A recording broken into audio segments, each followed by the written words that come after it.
أعوذ بالله من الشيطان الرجيم. بسم الله الرحمن الرحيم.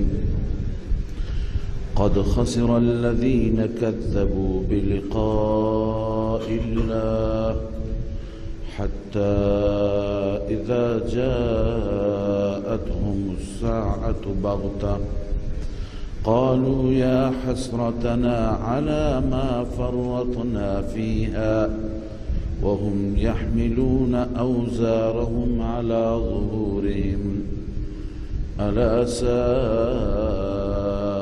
ما يزرون. وما الحياة الدنيا إلا لعب ولهو وللدار الآخرة خير للذين يتقون أفلا تعقلون. قد نعلم إنه ليحزنك الذي يقولون فإنهم لا يكذبونك ولكن الظالمين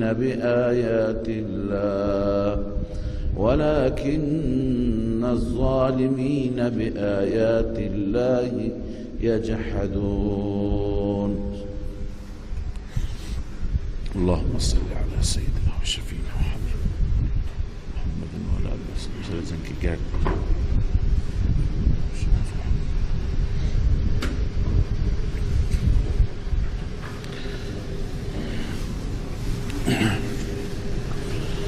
در آیات گذشته بحث مشرکان بود و انکار معاد، انکار قیامت. آنها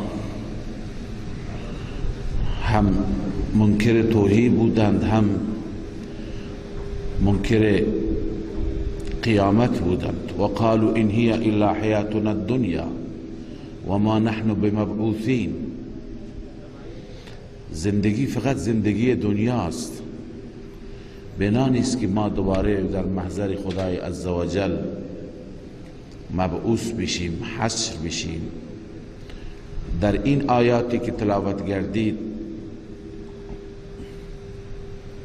در آغاز الله تعالی تخویف اخروی بیان می فرماید برای منکر قیامت، برای کسی که قیامت را باور ندارد. قد خسر الذين كذبوا بلقاء الله. در خساره و در زیان واقع شدند کسانی که ملاقات الهی را، لقاء الهی را تکذیب کردند. در قیامت منظور است. حتی اذا جاءتهم الساعة بغته،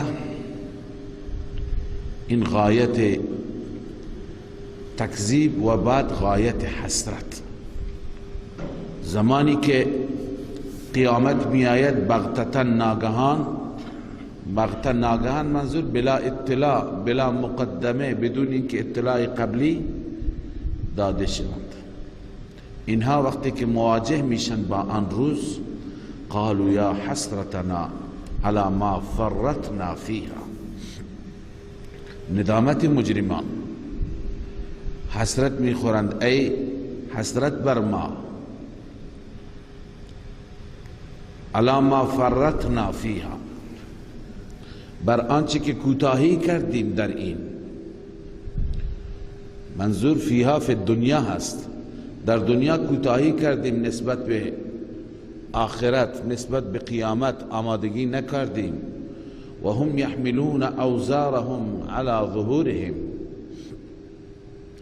الله می فرماید که مشرکان در اون روز حمل می کنند بارهایشان را بر پشتشان.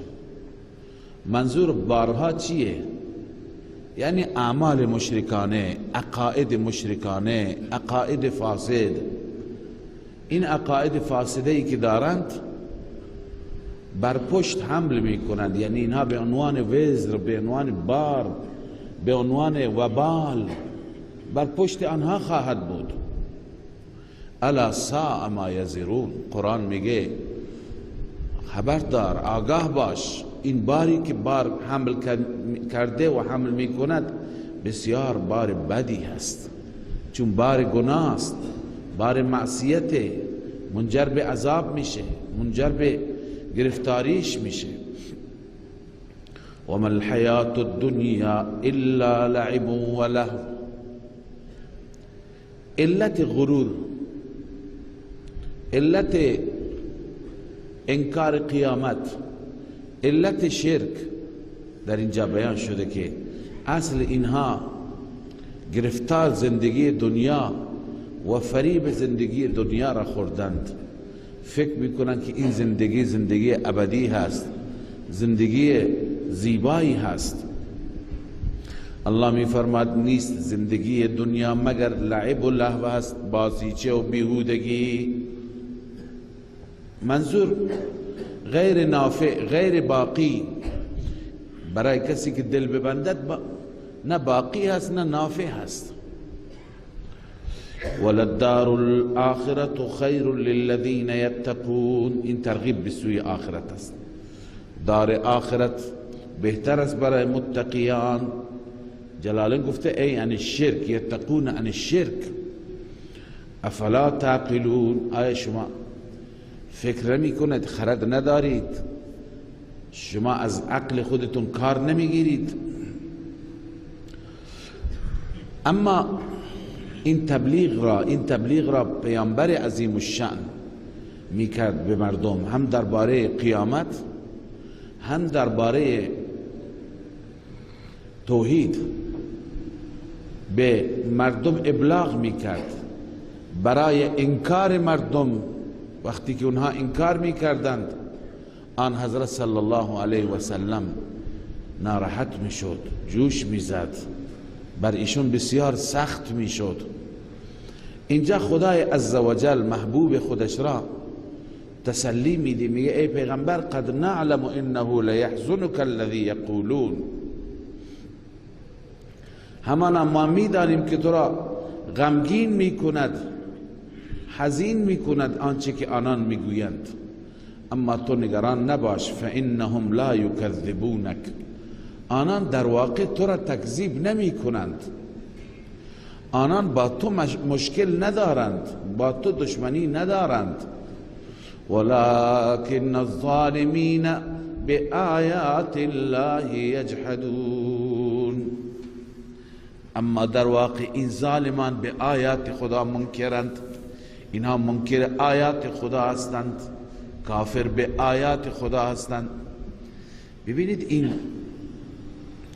آیه شریفه اینو بیان کرده که اصل مشرکان با توحید مشکل داشتند و الا با خود آن حضرت صلی الله علیه و سلم مشکل نداشتند. یکی مشکلشان با توحید بود و یکی دیگه مشکلشان قومی بود، شخصی نبود. خود آن حضرت صلی الله علیه و سلم را انسان درستی میدانستند. این مسئله معلوم میشه با واقعی که همینجا بعضی از مفسران ذکر کردن، میگویند که یک روزی دو تا از سرداران کفر، یکی ابو جهل و یکی اخنس ابن شریق، با هم تنها بودند. اخنس ابن شریق یک فردی بود که هم ماجراجو بود، منافق بود و بسیار آدم مفسدی بود. این به ابو جهل گفت که یک چیزی من و تو تنها هستیم، من یک چیزی از تو میپرسم، واقعیت بگو، به نظر تو محمد صلی الله علیه و سلم راست میگه یا کاذب هست؟ آیا صادق هست یا کاذب هست؟ عقیده تو چی هست؟ این ادعایی که میکند تو این ادعایش صادق است یا نیست؟ کسی نیست، خود ما هستیم. واقعیت را بگو، دیدگاه تو، عقیده تو چی هست؟ ابو جهل جواب داد. چی جواب داد؟ گفت ویحک والله ان محمدا لصادق. هلاکت بر تو، بمیری تو. سوگند به خدا که محمد صادق است. و ما کذب محمد قط، محمد هرگز دروغ نگفته. خب پس چرا قبول نمی کنید؟ ولكن اذا ذهب بنو قصا، بنو قصا این تیره‌ای بود که رسول الله به اون تعلق داشت.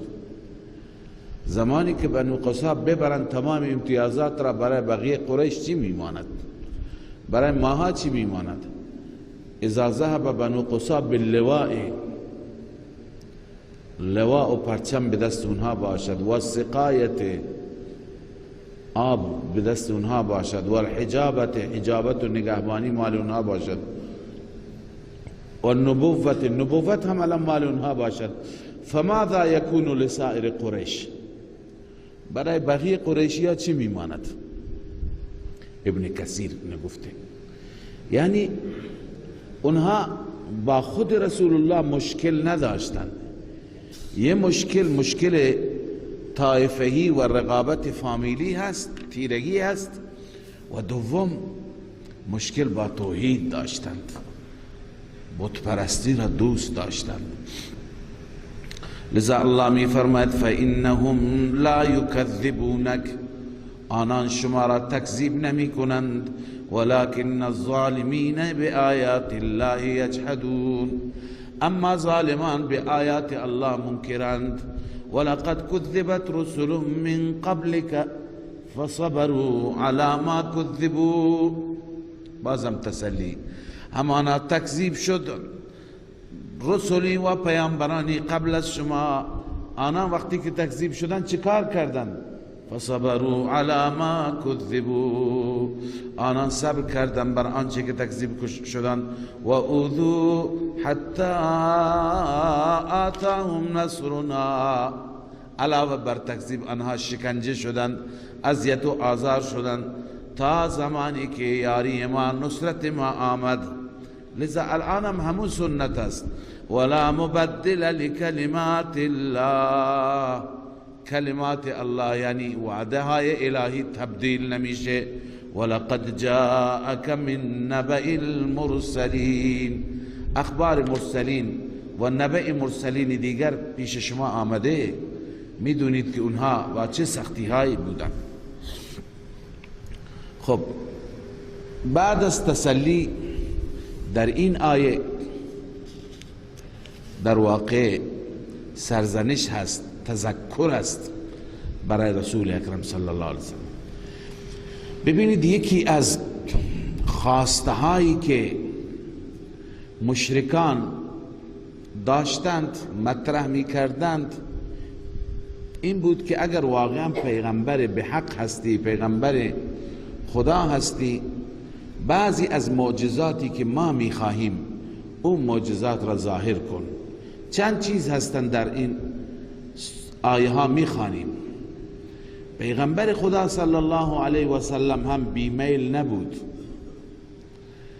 چون که پیغمبر خیلی دوست داشت، خیلی آرزو داشت همه ایمان بیاورند، اما الله عزوجل حقایق را میدونست، عالم الغیب الله بود. لذا پیغمبر دوست داشت که همه ایمان بیاورند.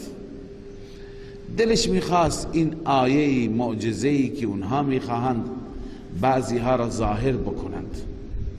الله تعالی فرمود که ای پیامبر من، اعراض اونها، روگردانی اونها، انکار و کفر اونها بر شما سخته، ولی میخوای معجزه بکنی برای اونها خودت، خب بکن. اگه میتونی زمین سوراخ بکن، میتونی معجزه‌ای که اونها میخوان براشون بیار.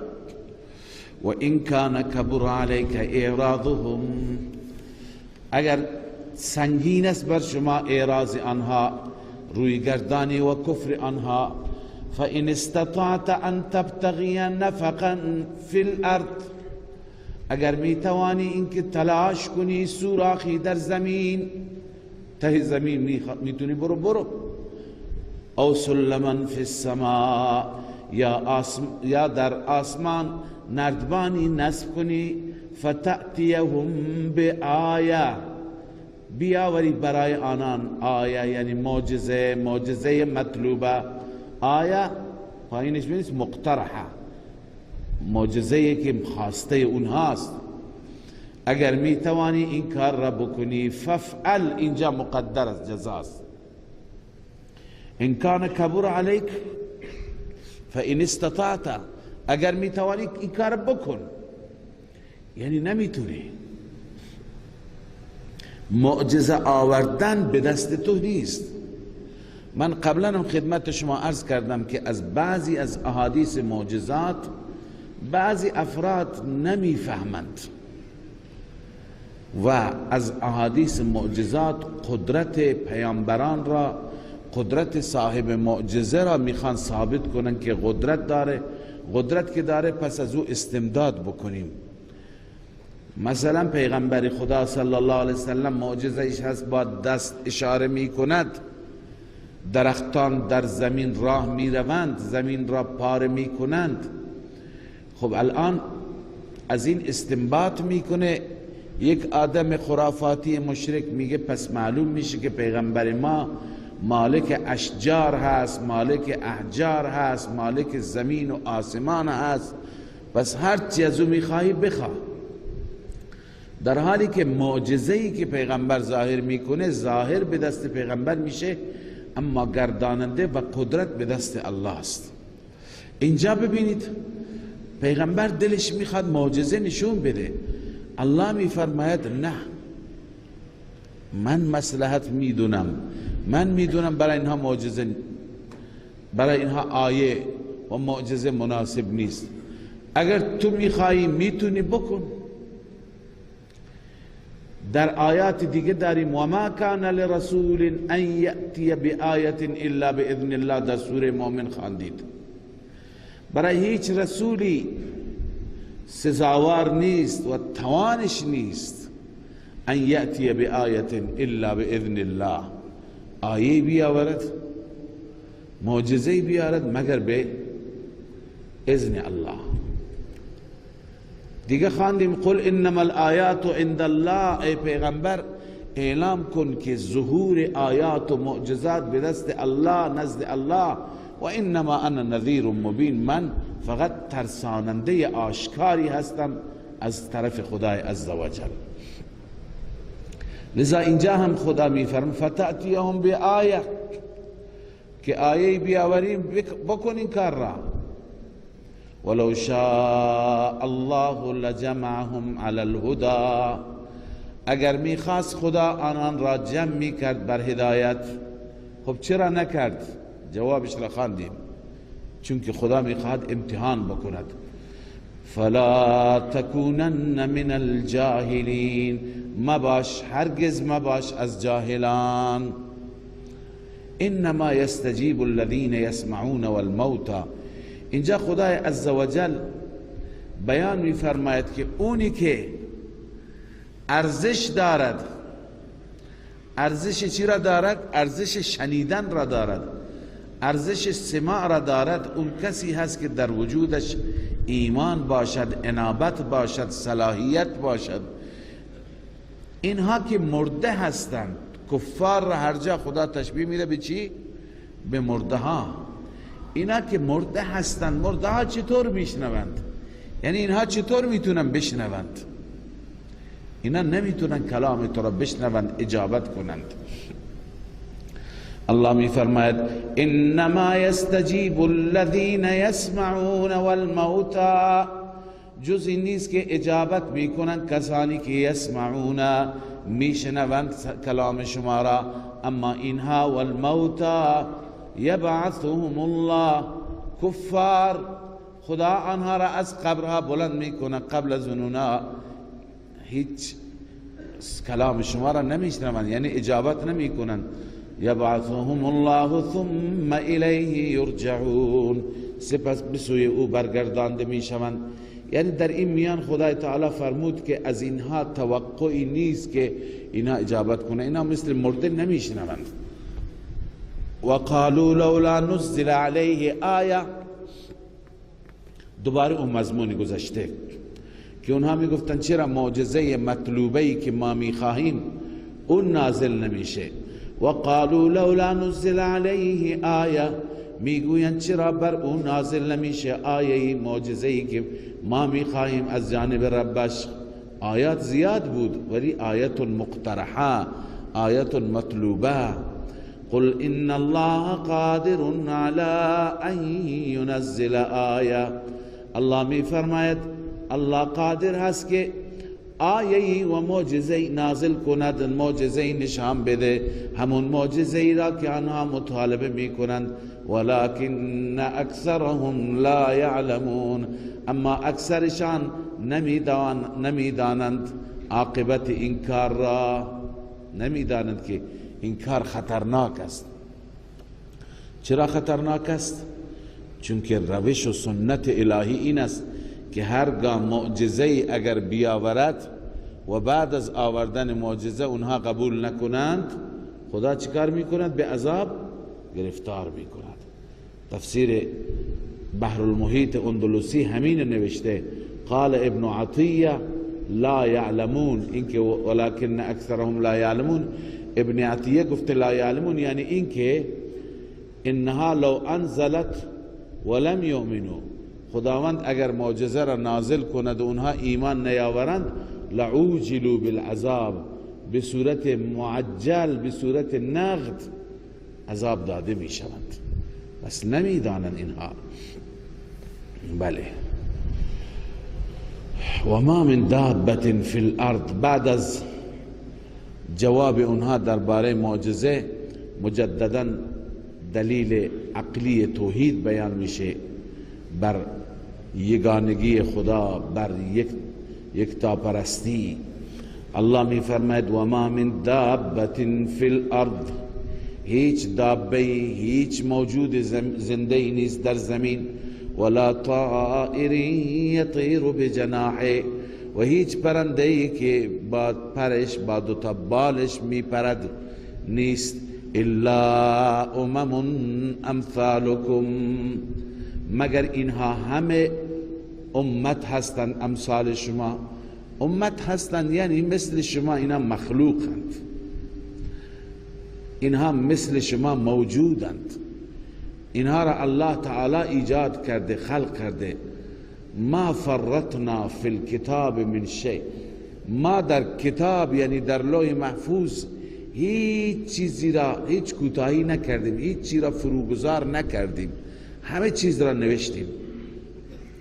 ببینید شما میدونید که یه اختلافی بین ما و بین معتزله هست که ما معتقدیم هر چیز در تقدیر الهی هست. اهل سنت معتقد است همه چیز در تقدیر نوشته شده، یعنی تا قیامت هر اتفاقی بیفته از قبل پیش بینی شده، از قبل نوشته شده. این را ما میگیم قضا و قضا و قدر. قضا اینه که الله تعالی علم اون را دارد، نوشته، و وقتی که اتفاق بیفته میشه قدر، اون را به وجود بیاورد. پس ما اعتقاد به قضا و قدر داریم. معتزله منکر قضا و قدر است. معتزله میگه هیچ چیزی از قبل نوشته نشده. خب این دلیل ما است. ما میگیم الله گفته ما فرطنا فی الکتاب من شیء، هیچ چیزی در لوح محفوظ ما فروگذار نکردیم، کوتاهی نکردیم، همه را نوشتیم. اینجا معتزله این آیه را چطور توجیه میکنه؟ میگه منظور از کتاب لوح محفوظ نیست، نامه اعمال است. خدا میگه شما هر عملی که میکنید بعدا ما در نامه اعمالتون مینویسیم، هیچ کوتاهی نمیکنیم در نوشتن. پس اون این فی الکتاب را به معنای اعمال نامه میکنند، ولی جمهور مفسران اهل سنت معتقدند که لوح محفوظ است، یعنی همه چیز در لوح محفوظ وجود دارد. ثم الى ربهم یحشرون، سپس به سوی ربشان حشر کرده میشوند. چطور حشر میشوند؟ همه جمع میشوند. آیا پرنده ها هم جمع میشند؟ حیوانات هم جمع میشند؟ یک روایتی داریم که یقتص الجماء من القرناء، حیوان جماع و بیشاخ و شاخ شکسته از حیوان شاخدار چی میکند؟ قصاص میگیرد، عوض شاخی که در دنیا به او زده میگیرد. پس معلوم میشه که همه جمع میشوند. اما خدمت شما عرض کنم که در روز قیامت حشر فقط برای 2 امت، الا امم امثالکم، برای 2 تا امت یا برای 2 گروه انجام میگیرد، یکی جن یکی انس. پس ثم الی ربهم یحشرون چیه؟ حضرت عبدالله ابن عباس میفرماید حشر البهائم موتها. روی این آیه چی میفرماید؟ حشر البهائم موتها. حشر بهائم حیوانات چیه؟ مردن اونها، موت اونها. همین که میمیرند این خودش یک نوع حشری هست. جمع میشن یعنی به سوی خدا میروند، نه اینکه برای حساب و کتاب. و اون حدیثی که بیشاخ از شاخدار انتقام میگیرد، قبلا هم گفتیم اون کنایه از عدالت کامل خدا هست. یعنی اگر بالفرض یه وقتی اونها حشر میشدند، یه وقتی اونها زنده میشدند، اینقدر عدالت هست، اینقدر حق به ذی حق داده میشه که اون بیشاخ انتقام خودش را از شاخدار میگرفت. پس اون کنایه ای هست. و منظور از حشر هم جمع شدن، یعنی مردن. همه را خدا زنده کرده، دوباره به سوی خدا میروند، یعنی میمیرند و میروند. ولی اینها دوباره حشر زنده نمیشوند، دلیلی بر این وجود ندارد. والذین کذبوا بآیاتنا صم و بکم فی الظلمات. در اون روز نه مطلق زجر از توبیخ هست برای کفار مشرکین. الله می فرماید کسانی که تکذیب کردن آیات ما را صم و بکم، اینا ناشنوا هستند. و لالند فی الظلمات، در تاریکی قرار گرفتند، از تاریکی نمی توانند بیرون برند. من یشاء الله یضلل، کسی را که خدا بخواد او را گمراه می کند. این اشاره به مهر جباریت است که اینا گمراه شدن، قابل هدایت نیستند. و من یشاء یجعله علی صراط مستقیم، هر کسی را که الله بخواهد بر صراط مستقیم قرار میدهد. خب بعد از این الله تعالی دلیل عقلی، اما این دلیل عقلی اعترافی هست. قل ارأیتکم ان اتاکم عذاب الله، بگو به من خبر بدهید، به من اطلاع بدهید اگر عذاب خدا بیاد، او اتتکم الساعه، یا قیامت پیش شما بیاید، اغیر الله تدعون ان کنتم صادقین، آیا غیر خدا را شما فرا میخوانید اگر راست میگید؟ مسلم اونها غیر خدا را صدا نمیزدند، چون اونها در سختی ها فقط خدا را صدا میزدند، در مشکلات فقط خدا را صدا میزدند. بل ایاه تدعون، الله میفرماید بلکه فقط او را صدا میزنید. فیکشف ما تدعون الیه ان شاء، دور میکند خداوند آنچه که شما خدا را به سوی او میخوانید اگر بخواهد. و تنسون ما تشرکون، اونجا فراموش میکنید آنی که شریک میگرفتید با خدا، معبودان خودتون را. از اینجا معلوم میشه که گاهی حتی مشرک به بلایی، به مصیبتی گرفتار میشود اونی که همیشه غیر خدا را صدا زده، اونی که همیشه از غیر خدا استمداد کرده. اما گاهی به مصیبت عظمایی گرفتار میشه، در این مصیبت عظما چیکار میکند؟ خدا را صدا میزند، میگه اینجا کار خدایان من نیست، خدا را صدا میزند. اینجا الله عزوجل مشکلش را حل میکند اگر منشأش باشد، اگر رضایش باشد. این نیست که خدا بگه چون این همه وقت من را صدا نکردی لذا الان مشکلت را حل نمی کنم. نه، پس امکان داره که مشکل کافر، این دلیل دیگه، امکان داره که عرض کنم که مشکل کافر، مشکل مشرک با صدا زدن خدا، با دعا، ولو اینکه مشرک است، در دنیا حل بشه، دعایش در دنیا برایش مفید و مؤثر بشه. پس شما قیاس کنید، فکر کنید، بیندیشید دعای مؤمن چطور قبول نمیشه؟ وقتی که مال اون خدا میفرماید فیکشف ما تدعون الیه ان شاء. و باز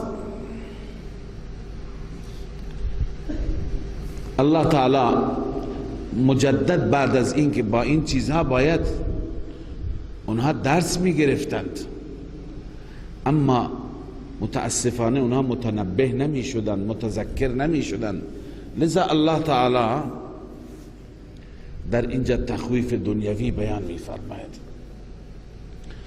الله می فرماید ولقد ارسلنا الى امم من قبلک، همانا ما فرستادیم به امتها و گروهایی که قبل از شما بودند. چرا فرستادیم؟ پیامبران را فرستادیم. فکذبوهم مقدر است، آنان پیامبران ما را تکذیب کردند. وقتی که تکذیب کردند احوال مختلف آمد.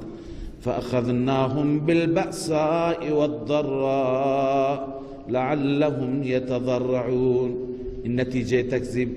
الله می فرماید ما آنان را مؤاخذه کردیم بالبأساء، با سختی ها، با سختی های مالی، والضراء سختی های جانی.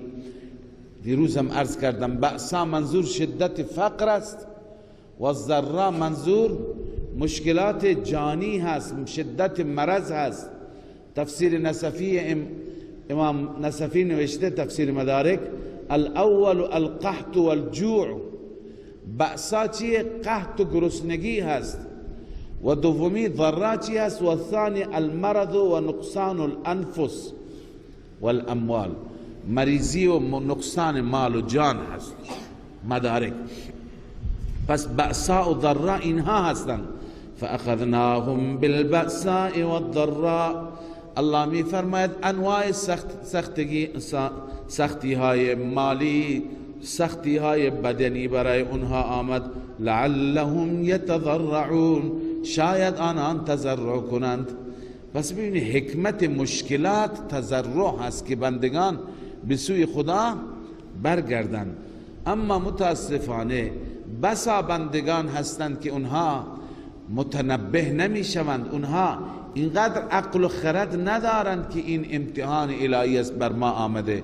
لذا الله تعالی اینجا زجر بیان می فرماید که چرا وقتی که عذاب ما می آید چرا مردم تضرع نمی کنند؟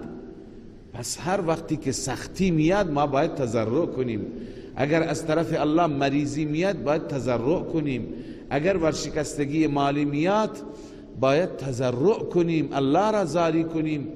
الله تعالی این مشکلات را می آورد که ما تضرع کنیم. بجای تضرع انسان دلش سنگ میشه، سخت میشه.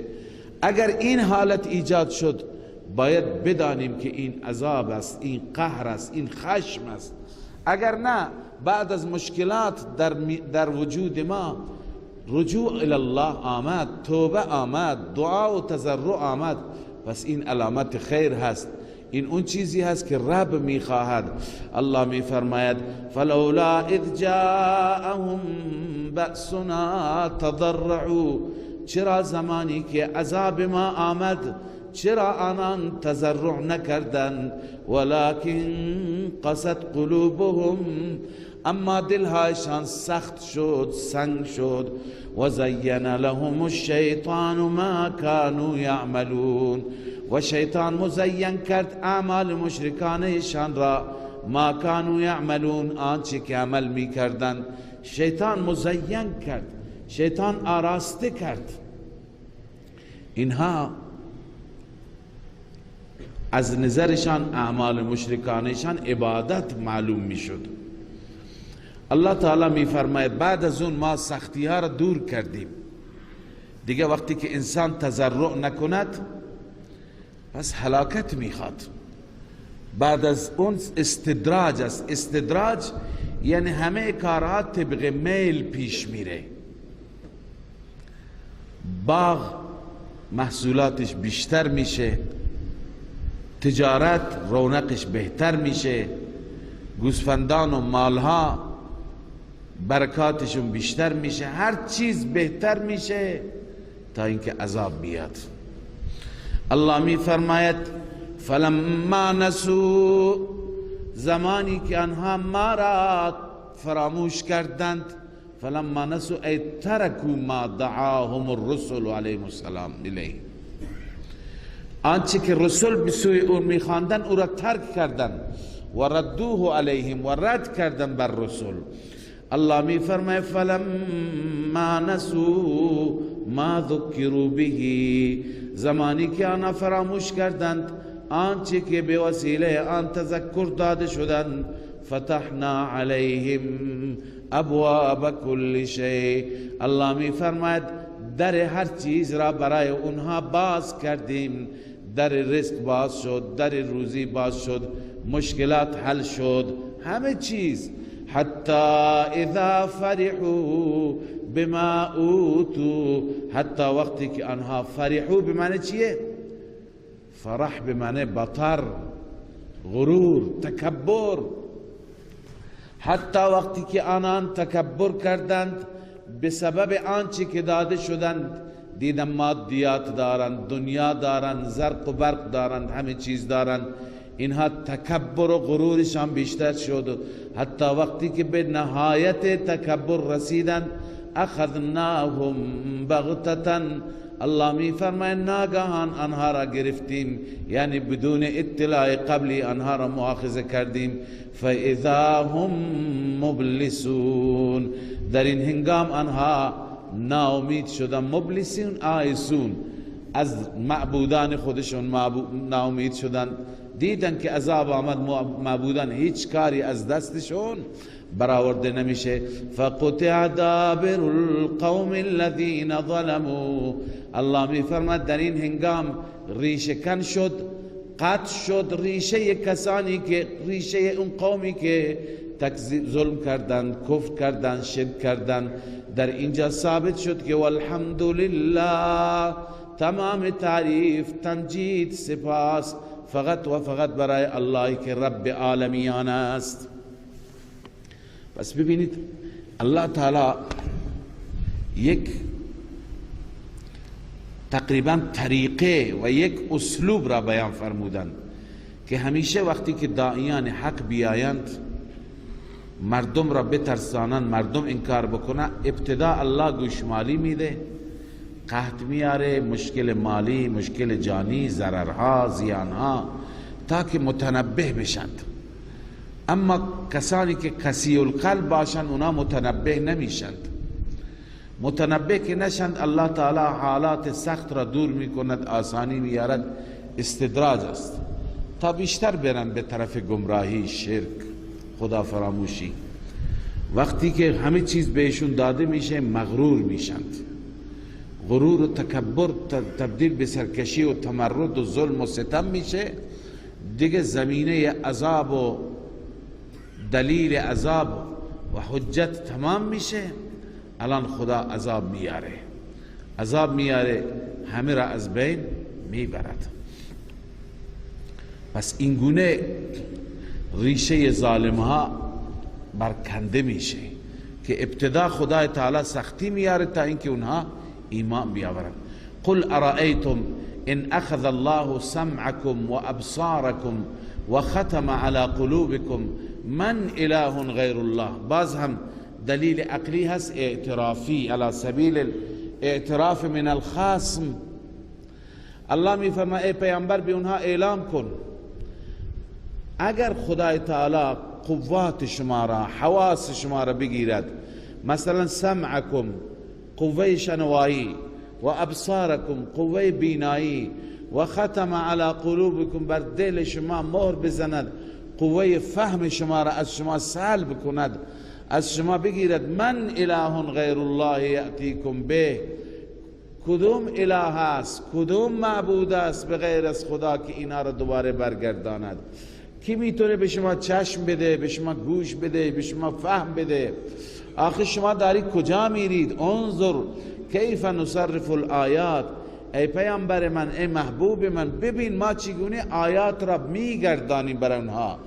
آیات را بار بار، یعنی دلائل توحید را بار بار تکرار میکنیم، بار بار میگردانیم. اما ثم هم یصدفون، سپس هم آنان یصدفون یعنی یعرضون، آنها اعراض میکنند، آنها از حق رویگردانی میکنند. منظور اینه که ما آیات را واضح و شفاف بیان میکنیم، اما آنان چی میکنند؟ رویگردانی میکنند. قل ارأیتکم ان اتاکم عذاب الله. باز هم سؤال، خبر بدهید اگر عذاب خدا بیاید بغتتن، یعنی بی خبر، ناگهان، او جهرتن، یا اینکه علنی بیاید، ببینید داره میاد. هل یهلک الا القوم الظالمون. آیا هلاک میشوند مگر قوم مشرک؟ یعنی قطعا اینها هلاک میشوند، اینها از بین میروند. و ما نرسل المرسلین الا مبشرین و منذرین. خب این جواب همون سوالشون هست. اونها چی میگفتن؟ چرا معجزه‌ای که ما میخواهیم نمیاری؟ چرا اون چیزی که ما طلب میکنیم به ما نشان نمیدی؟ خدا میفرماید که این مرسلین را که ما میفرستیم، اینها در واقع بشارت میدهند، انذار میکنند. کار اینها انذار و تبشیر است، رساندن پیام خدا هست. کار اینها معجزه نشان دادن و آیه نشان دادن نیست. الله میفرماید و ما نرسل المرسلین الا مبشرین و منذرین. ما پیامبران را نمیفرستیم مگر بشارت دهنده و ترساننده. مبشرین لمن اطاع و منذرین لمن عصا. اونی که اطاعت میکند او را بشارت میدند، اونی که نافرمانی میکند او را میترسانند. فمن آمن و اصلح فلا خوف علیهم. این بشارت، هر کسی ایمان بیاورد و عملش را اصلاح کند، فلا خوف علیهم ولا هم یحزنون. هیچ خوفی بر آنان نیست و اونها درباره آیندهشان غمگین نخواهند شد. والذین کذبوا بآیاتنا یمسهم العذاب. آنانی که تکذیب کردند آیات ما را، به آنان عذاب میرسد. بما کانوا یفسقون، به سبب این که آنها فسق کردند. ببینید بعد از تبشیر و تخویف چند تا از شبهات اونها، سوالات اونها که اونها میپرسیدند در اینجا جواب داده میشه. یکی این بود که اگر این پیغمبر خداست، چرا مال نداره؟ چرا سرمایه نداره؟ قالوا لولا نزل هذا القرآن على رجل من القريتين عظیم. چرا بر مرد عظیمی از دو قریه، مرد عظیم از نظر اونها پولدار بود، سرمایدار بود. یا می گفتن فلولا القی علیه اسوره. چرا به دستش دستبندهای طلایی نیست؟ یعنی چرا مادیات نیست؟ چرا پول نداره؟ اینها را اینجا جواب میده. قل لا اقول لكم عندي خزائن الله. اعلام بکن من نمیگویم نزد من خزانه های الهی است. خزانه خدا به دست خدا، به دست من کی نیست. دوم ولا اعلم الغیب. من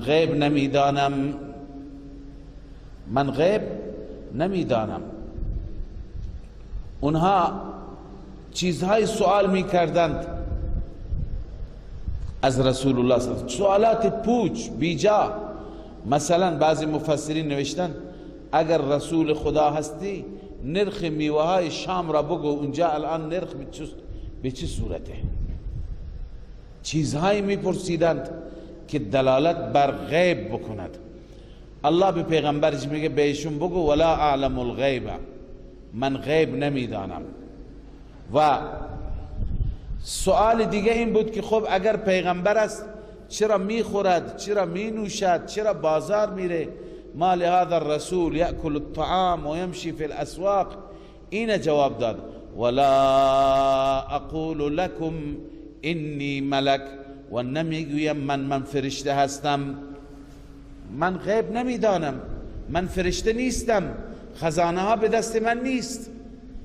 پس چیکاره هستی وقتی که نه غیب میدانی، نه فرشته ای، نه خزانه داری، سرمایه داری؟ ان اتبع الا ما یوحى الی، من پیرو نیستم، پیروی نمی کنم مگر آنچه که وحی میشه به سوی من.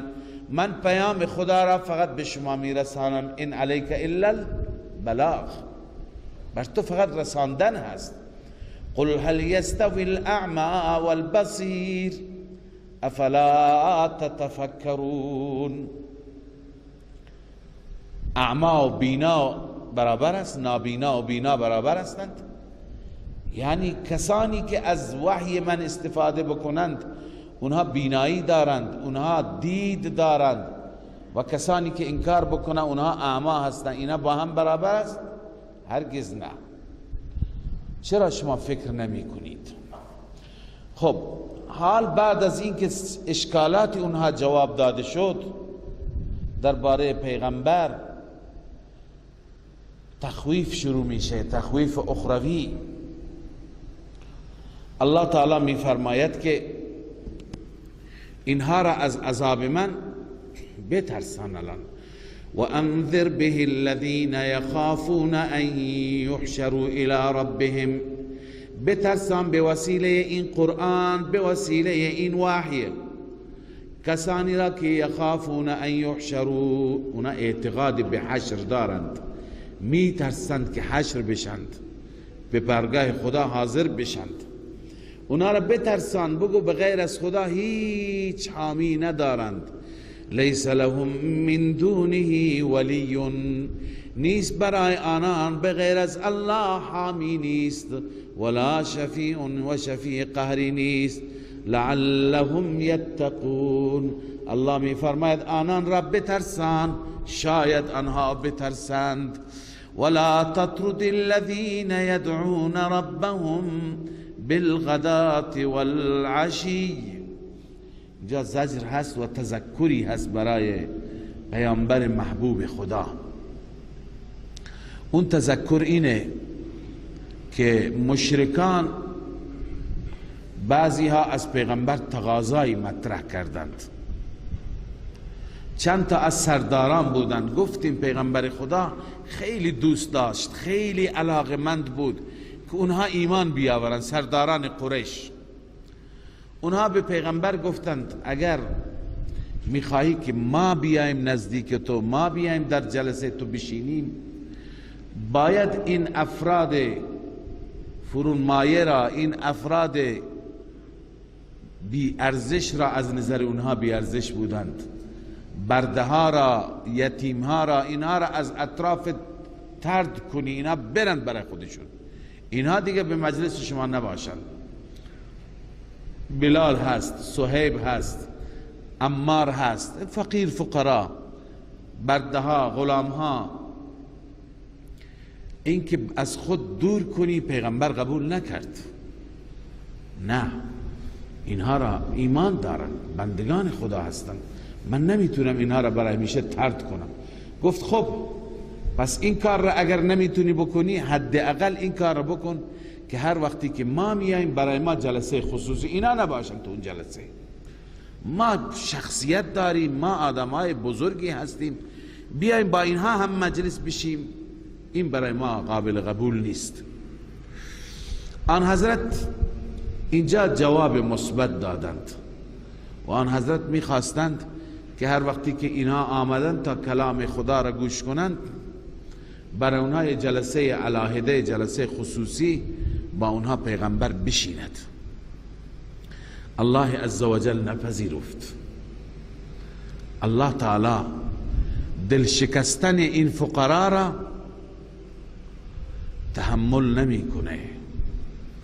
اینهایی که خالصتاً لوجه الله هستن، برای رضای الله هستن، خود الله از اخلاصشون صحبت میکنه. یریدون وجهه، اینا اراده رضای خدا دارن، طالب رضای مولا هستند.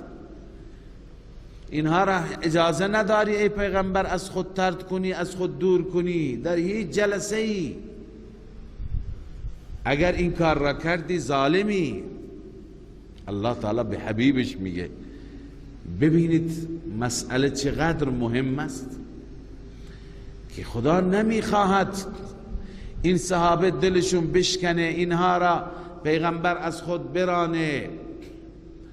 لذا الله میفرماید ولا تطرد الذين يدعون ربهم، طرد نکن آنانی را که ربشان را میخوانند بالغدات والعشی، صبح و شام، یریدون وجهه. چرا صبح و شام خدا را صدا میزنند؟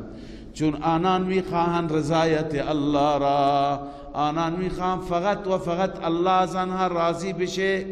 صبح و شام بنویسید یعنی علی الدوام. صبح و شام کنایه از همیشگی و دوام هست. ما علیک من حسابهم من شیء و ما من حسابک علیهم من شیء. الله می فرماید نیست بر تو حساب آنان چیزی و نیست از حسابت بر آنان چیزی. نه حساب اونها بر تو است، نه حساب تو بر اونها است. یعنی چه؟ دو تفسیر اینجا گفتند. یعنی حساب این صحابه، این فقرا، جزای اونها، پاداش اونها، رزق اونها بر تو نیست. تو چرا اونها رو میخواید از جلسه بیرون کنی؟ و مال تو هم بر اونها نیست. این قرطبی نوشته ای جزاؤهم و رزقهم علی الله. پاداش اونها، رزق اونها بر خداست. و جزاؤک و رزقک علی الله لا غیره. و جزا و رزق تو هم ای پیغمبر بر خداست، نه بر کسی دیگه. رزق تو به دست ابو جهل نیست، به دست عتبه و شیبه نیست که اونها را راضی کنی. یک تفسیر اینه، معنی این هست. تفسیر دوم اینه که ضمیر هم جزا ما علیک من حسابهم، این ضمیر هم در حسابهم به سوی مشرکین کفار است. یعنی ای پیغمبر تو تبلیغت را بکن، اونا خواسته خصوصی دارن، قبول نکن. تو پیام من را به اونها برسان، دیگه حساب اونها بر تو نیست. یعنی اگر ایمان بیارند نیارند، این به شما هیچ سوالی، هیچ مسئولیتی متوجه نمیشه. لذا فقیر فقرا را طرد نکن، اینها را سر جایشون بذار و از مشرکین هم هیچ حسابی بر شما نیست. نگران نباش اگر ایمان نیاوردند. لذا الله می فرماید ما علیک من حسابهم من شیء، نیست بر شما از حساب آنان چیزی، و ما من حسابک علیهم من شیء، و نه حساب شما بر آنان. فتطردهم، اگر طرد کردی، فتکون من الظالمین، از ظالمان میشی، از ستمکاران میشی. و کذالک فتنا بعضهم ببعض، این کاف لبیان الکمال است. الله می فرماید از کمال ماست که ما بعضی را برای بعضی دیگه امتحان قرار دادیم. ببین خدا یکی را از من و شما غنی قرار داده، یکی را فقیر قرار داده. این امتحان است، امتحان الهی است، تاکه اونی که دارد بگه اینها کسانی هستند که خدا بر ما از بین اینها بر ما منت گذاشته، به ما داده.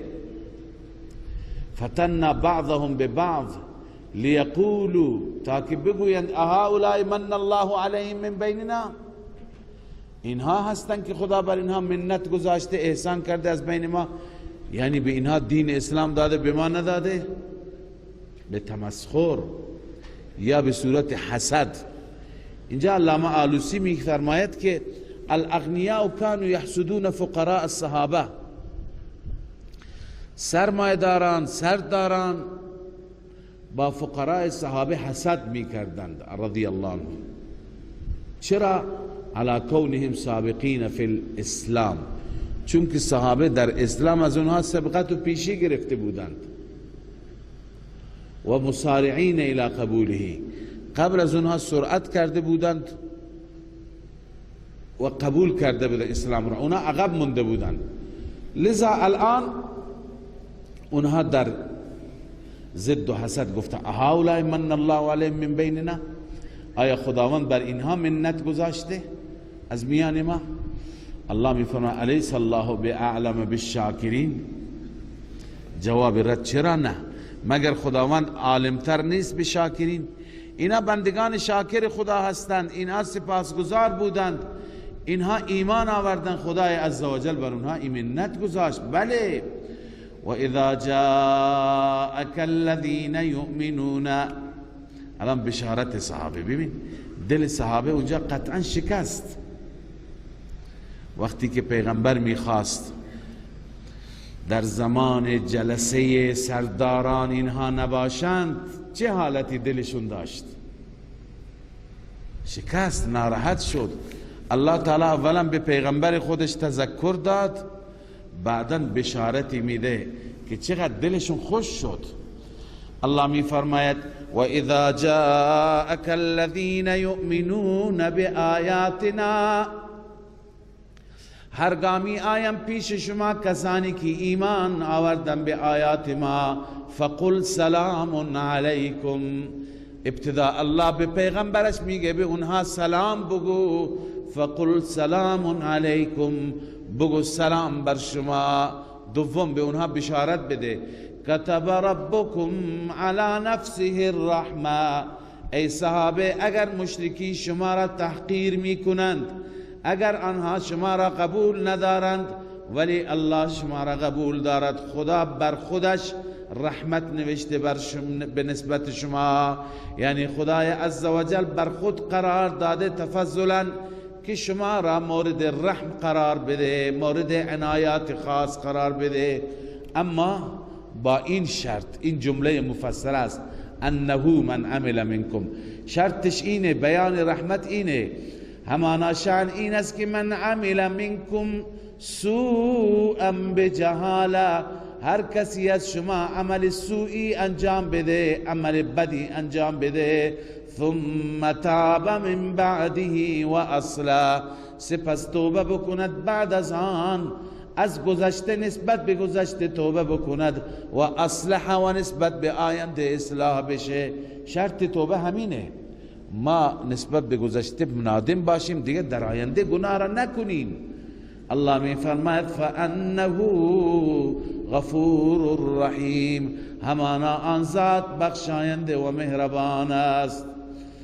و كذلك نفصل الآیات ولتستبین سبیل المجرمین. الله تعالی می فرماید ما آیات را اینگونه مفصل با توضیح بیان میکنیم و نتیجه آیات چی میشه؟ ولتستبین سبیل المجرمین، تا که روشن بشه راه مجرمان. یعنی راه مجرمان چی هست؟ انکار، ضد، عناد، راه اونها هم روشن بشه. خب بعد از اینکه الله تعالی در رابطه با بندگان مخلص خودش بیان فرمود که اینها را طرد نکن و به اینها سلام بگو و به اینها اعلام کن که الله تعالی بر اونها رحمت کرده، حال دلیل وحی هست. در این دلیل وحی که خلاصش اینه، ای پیغمبر تو اعلام کن که من هرچی که نهی میکنم، امر میکنم، بنابر دستور خدای عزوجل هست، وحی به من شده. قل انی نهیت ان اعبد الذین، بگو من نهی شدم از اینکه عبادت کنم کسانی را که شما میخوانی بغیر از الله. یعنی این اعلام مقاطعه هست در واقع، یعنی من خدا گفته دیگه باید شما قطع کنم، من هیچگاه معبودان شما را عبادت نمی کنم. قل لا اتبع اهواءکم، بگو حتی من از خواهشات شما هرچی دلشون بخواد پیروی نمی کنم. اگر این کار را بکنم قد ضللت اذن و ما انا من المهتدین، من گمراه می شوم و بعد هدایت نمی گردم. قل انی علی بینة من ربی و کذبتم به، ای پیغمبر به آنان اعلام کن که من بر بینه هستم، بر دلیل کامل هستم از جانب ربم، اما و کذبتم به، شما آن را تکذیب کردید، بنویسید بلا دلیل. اما اینکه عذاب میخواهید، من دستم عذاب نیست. ما عندی ما تستعجلون به، نیست نزد من آنچه که شما عجله میکنید. عذاب دست من نیست، دست کیه؟ ان الحکم الا لله، حکم و فیصله نیست مگر فقط برای الله است. یقص الحق، الله حق را بیان میکند و هو خیر الفاصلین، اون بهترین فیصله کنندگان است. بهترین فیصله کننده خود خداست، به وقت فیصله میکند. و اگر به دست من بود من فیصله کرده بودم. انسان زود تصمیم میگیره، وقتی که دشمن او را به خشم بیارد فوراً تارمالش میکنه. قل لو ان عندي ما تستعجلون به، اعلام بفرما که اگر نزد من بود آن عذابی که شما عجله میکنید به آن، اگر اون عذاب به دست من بود لقضی الامر بینی و بینکم، بین من و بین شما امر فیصله شده بود، تمام شده بود. اما به دست الله است. کی هست؟ پس کی هست؟ حداقل وقتش را بگو. اگر عذاب به دست تو نیست زمانش را بگو. والله اعلم بالظالمین، الله بهتر میداند به ظالمین، یعنی وقت عذاب ظالمین رب اون هم من نمیدانم، اون هم به دست من نیست. این الان در ادامه جواب همین سوال است. و این دو مفاتیح الغیب، که اگر شما عذاب نمیارید حداقل به ما تاریخ عذاب را بیان کنید. الله جواب میده، پیغمبرش میگه به اونها اعلام کن و عنده مفاتیح الغیب، فقط و فقط نزد او هست کلیدهای غیب. تمام کلیدهای غیب یعنی خزائن غیب، منظور تمام خزائن غیب نزد الله است. لا یعلمها الا هو، قاعده کلی این است، هیچ کس بغیر از او نمیداند. او علمش به جزئیات و به کلیات است، همه چیز را میداند. و یعلم ما فی البر والبحر، الله میداند آنچه که در خشکی و در دریاست، هر اتفاقی میافتد الله میداند. و ما تسقط من ورقة الا یعلمها، هیچ برگی از درخت نمیافتد مگر الله میداند. ولا حبة فی ظلمات الارض، هیچ دانه هیچ حبه در اعماق زمین، در تاریکی های زمین نیست مگر الله میداند. ولا رطب، و هیچ تری نیست، ولا یابس، هیچ خشکی نیست، الا فی کتاب مبین، مگر همه اینها در لوح محفوظ هستند. منظور اینه که خرد و کلان، کوچک و بزرگ، علمش پیش خداست. پس قیامت که از اتفاقات بزرگ است، هم علمش فقط پیش خداست. و هو الذی یتوفاکم باللیل و یعلم ما جرحتم بالنهار. اینجا قدرتی بیان میشه که در این قدرت امکان وقوع قیامت ذکر شده. الله اون ذاتی است که یتوفاکم باللیل، شبها شما را کامل میگیرد، روح شما را میگیرد. و یعلم ما جرحتم، توفی همون گرفتن روح است، یعنی خواب رفتن. و میداند آنچه که شما کسب میکنید، جرحتم یعنی کسبتم، بالنهار در روز. الله کسب شما را، کار شما را در روز میداند. ثم یبعثکم فیه لیقضى اجل مسمى. وقتی همه را خدا میداند یک روزی برای فیصله شما را بلند میکند، مبعوث میکند، سپس شما را مبعوث میکند در آن روز تا که فیصله بشه بر مدت معینی. ثم الیه مرجعکم ثم ینبئکم بما کنتم تعملون. وقوع قیامت را الله میفرماید سپس به سوی اوست مرجع شما را او بر میگرداند، در قیامت زنده میکند. ثم ینبئکم بما کنتم تعملون. اینم حساب و کتاب. سپس الله شما را خبر میده آنچه که عمل میکردید. بس ببینیم همه چیز به دست الله است. الله هم اعلام کرده که روزی اون موعد فرا میرسد. اون موعد که فرا برسد شما را از قبر مبعوث می کند، حشر می کند، بیدار و بلند می کند. سپس شما به سوی او میرید، رجوع می کنید. از همه اعمال شما به شما خبر میده چی کردید در دنیا، هم خوبش هم بدش. پس بهتر اینه که انسان باور کند و آمادگی برای اون روز داشته باشد. در اینجا تخویف هست که ببینید هیچ چیز، جزئیات را الله بیان فرموده، هیچ چیزی از قلم ما نمیفته، هیچ حرکتی، هیچ عملی نیست که رسول ما ننویسند، حفظه ما ننویسند. پس شما آماده باشید. این تخویف اخروی هست و بیان قدرت خدا هم است. و هو القاهر فوق عباده. اون ذات مسلط هست، غالب است بر بندگانش. و یرسل علیکم حفظا. و میفرست بر شما حفظا. حفظه ای که اعمال شما را و جان شما را حفاظت میکنند. فرشتگان مخصوصی هستند، هم اعمال شما را حفاظت یعنی حفظ میکنند، منویسند، ثبت و ضبط میکنند. حتی اذا جاء احدکم الموت. حتی وقتی که می آید پیش یکی از شما مرگ، یعنی وقتی مرگش فرا می رسد، توفته رسولنا. او را وفات میدند، او را میگیرند پیامبران ما، فرستادگان ما. و هم لا یفرطون. آنها کوتاهی نمی کنند. پس معلوم شد که فرشتگان موت زیاد هستند. قبلا هم این آیه را یکی دو روز پیش خواندیم.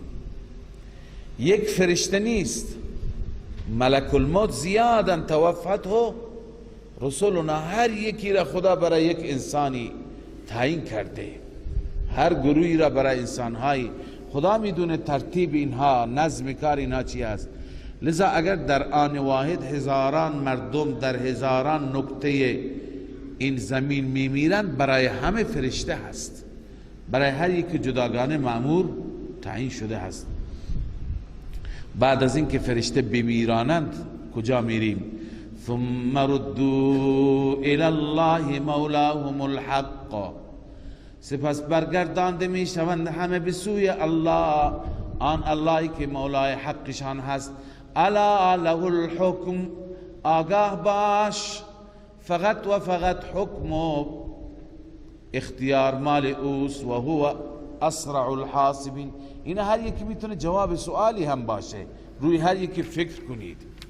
این همه بندگان از آدم تا آخرین انسان، میلیارد انسان، اینا چطور پرسش و پاسخشون میشه، چطور کارشون تمام میشه؟ و هو اسرع الحاسبین. نزدیکترین، سریعترین حسابگر و حسابرس است. الله زود حساب میگیرد. به چه صورت الله بهتر میداند. در روایت ها میاد خدای تعالی حساب همه خلائق را در نصف روز تمام میکند. لذا کار الله است. قل من ینجیکم من ظلمات البر والبحر.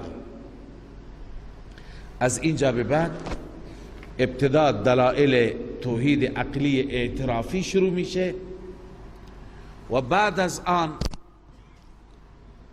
الله تعالی تخویف دنیوی بیان می فرماید.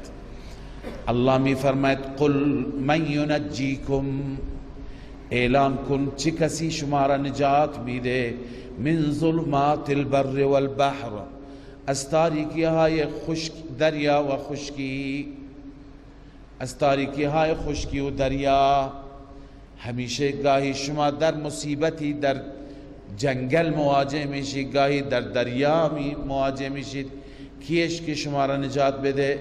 تدعونه تضرعا و خفیا، شما او را میخوانید در حالی که تضرع میکنید، یعنی با تضرع و خفیتا. قبلا خواندیم آداب دعا، یکی از آداب دعا اینه در دعا دو چیز را رعایت کنید، یکی دعایتون تضرع داشته باشه، یکی خفیه باشد.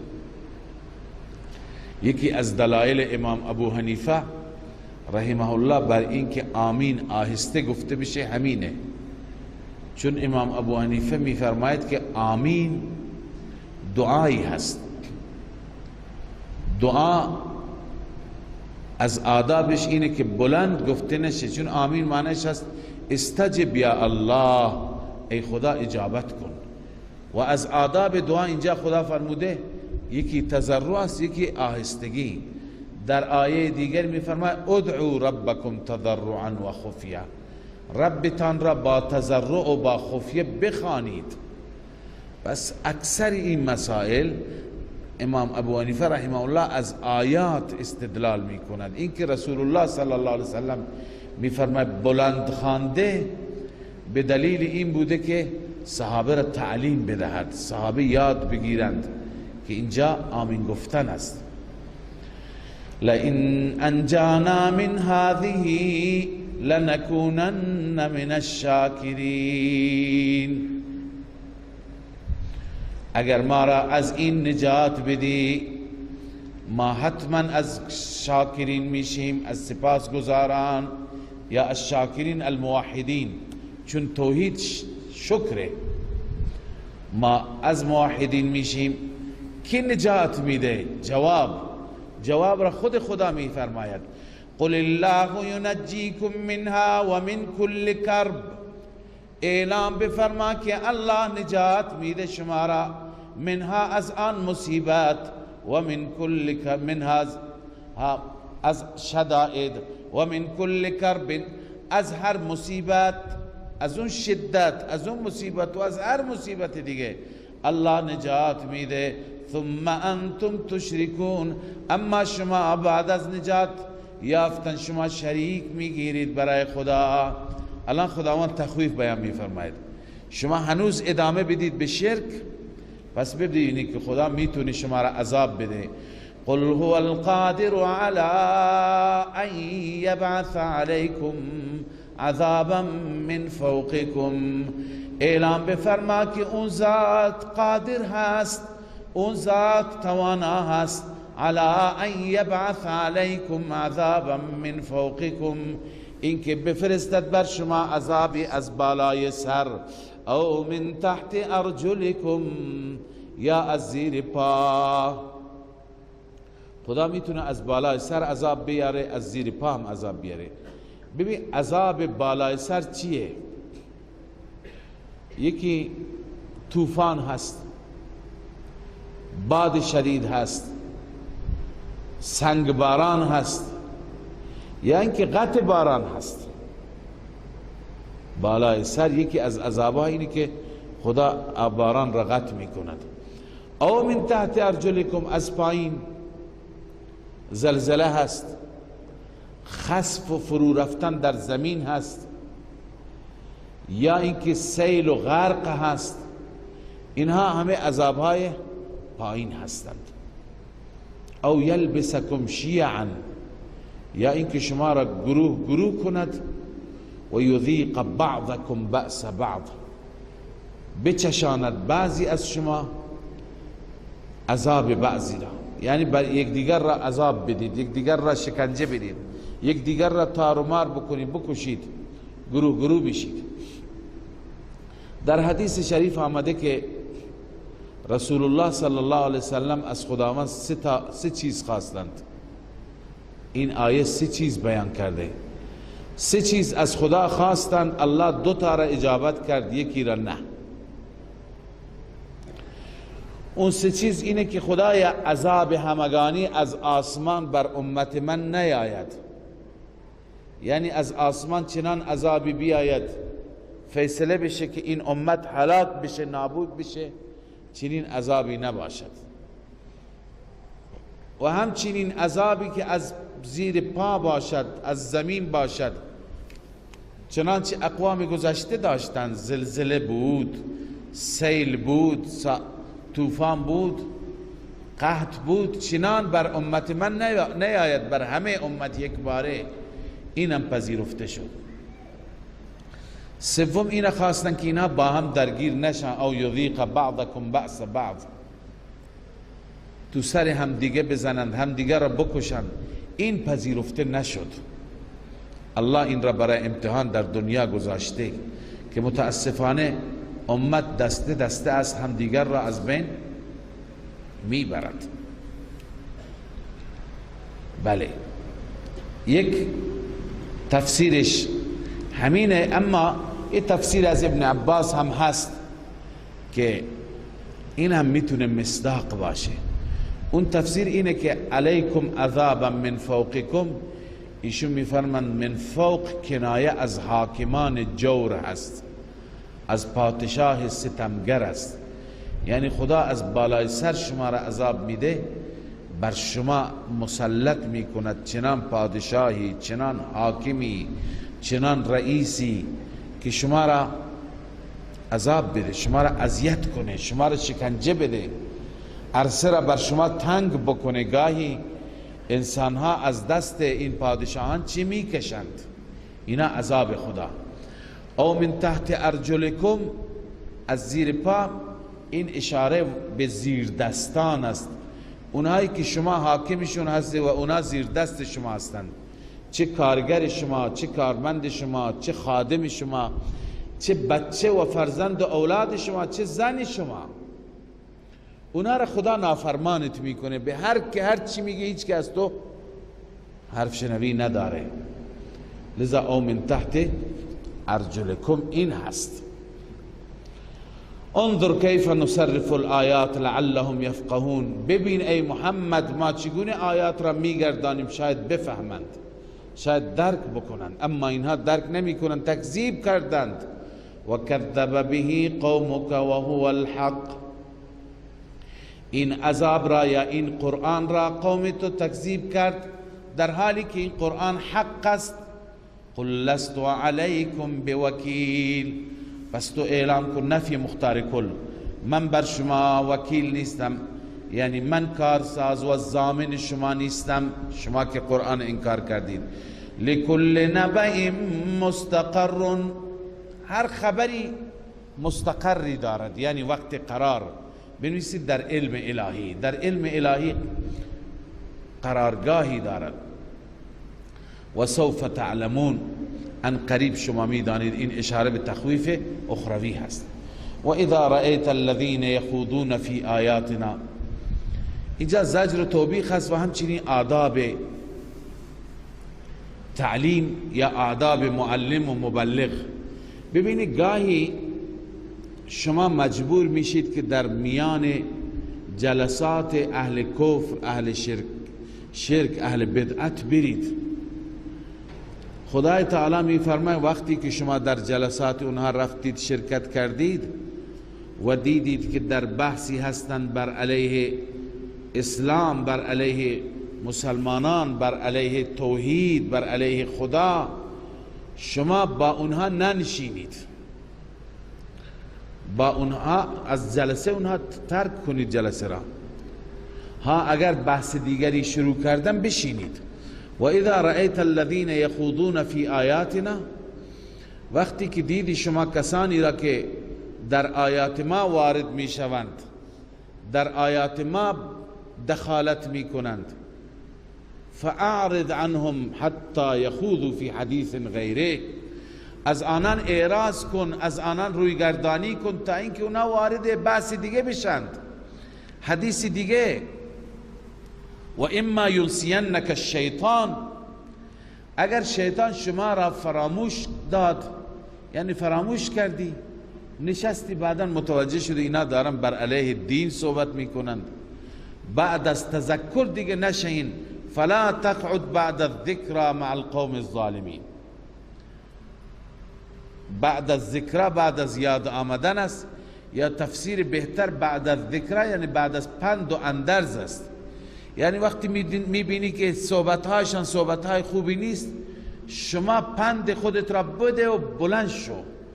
بعد از ذکر یعنی بعد از نصیحت و تبلیغ، یا اینکه بعد از ذکر بعد از یاد الله و بلاغ دستور خداوند دیگه ننشین با قوم ظالم. وما على الذين يتقون من حسابهم من شيء ولكن ذكرى لعلهم يتقون. الله تعالی می فرماید نیست بر کسانی که یتقون، ای یتقون الشرک، یتقون المعاصی، منظور صحابه کرام، اونهایی که از معاصی اجتناب میکنن، من حسابهم من شیء، از حسابشان هیچ چیزی، یعنی حسابشان بر اونها نیست، ولكن ذکر لعلهم یتقون، اما پند و اندرزی به اونها بده تا شاید اونها بترسند. یعنی اونها با اصحاب و با یاران با متقیان چی کار دارند؟ حساب اینها بر گردن اونها نیست، نان اینها بر اونها نیست. و ذر الذین اتخذوا دینهم، بازم زجر هست که اینهایی که دین را لهو و لعب گرفتن، دین را بازیچه گرفتن، ترک کن اینها را، رها کن. و ذر الذین اتخذوا دینهم لعبا و لهوا، الله می فرماید که بگذار کسانی را که گرفتن دینشان را لعب و لهو. لعب و لهو یعنی دین را بازیچه. خیلی از ادیان را شما می بینید که دینشان بازیچه هست، هرچی که دلشون میخواد. تو دین اونها موسیقی هست، تو دین اونها رقص هست، تو دین اونها لهو و لعب هست، هرچی بخواند حلال میکنند، هرچی بخواند حرام میکنند. این بازیچه دیگه.